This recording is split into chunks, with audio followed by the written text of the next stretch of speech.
Kahit natapos na ang hit kapamilya series na Senior High, usap-usapan pa rin sa social media ang naging performance doon nila Seijan Arenilla at Cyril Manabat.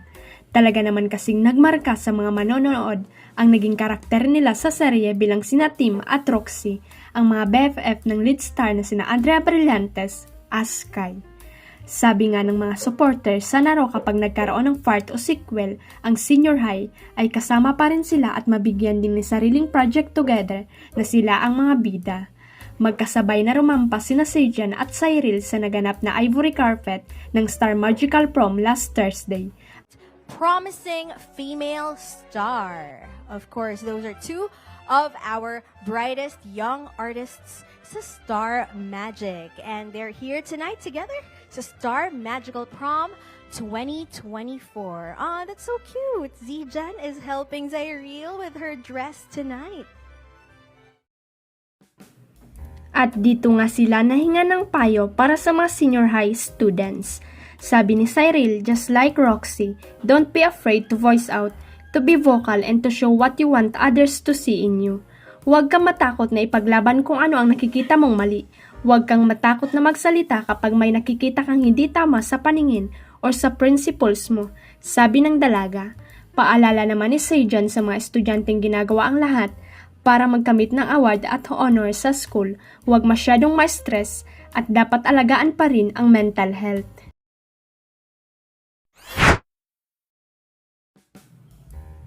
Sampalan is nabantarayan, kabaligtaran lahat yan ang nangyari sa muling pagkukrus ng landas na Bea Alonzo at Julia Barreto.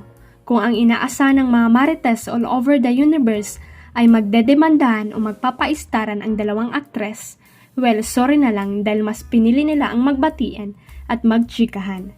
Spotted kasing magkasama ang dating magkaibigan na sina Bea Alonzo at Julia Barreto sa naganap na surprise tribute party para sa star maker na si Johnny Manahan o mas kilala bilang sa tawag na Mr. M. Ito ang unang pagkakataon na naispatan ang dalawa na nagchichikahan at nagtatawanan sa isang public event. Napanood namin ang isang video na kuha nga sa party for Mr. M kung saan nagbeso pa ang dalawang aktres at masayang nagkukwentuhan with matching super laugh.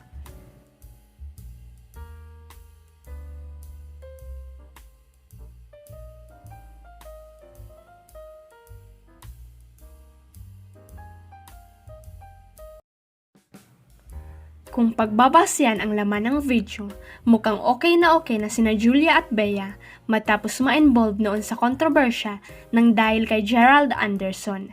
Alam naman ng lahat na si Julia ang itinuturong dahilan ng paghihiwalay nina Gerald at Bea, kaya naman marami ang nagalit sa anak nina Marjorie Barreto at Denise Padilla. Tinawag pa siyang anaconda ng mga bashers.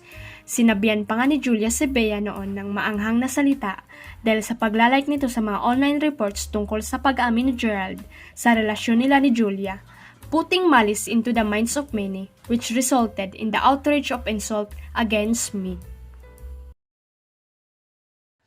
Huwag kalimutang i-click ang subscribe button at i-ring ang notification bell para sa latest at legit chika updates.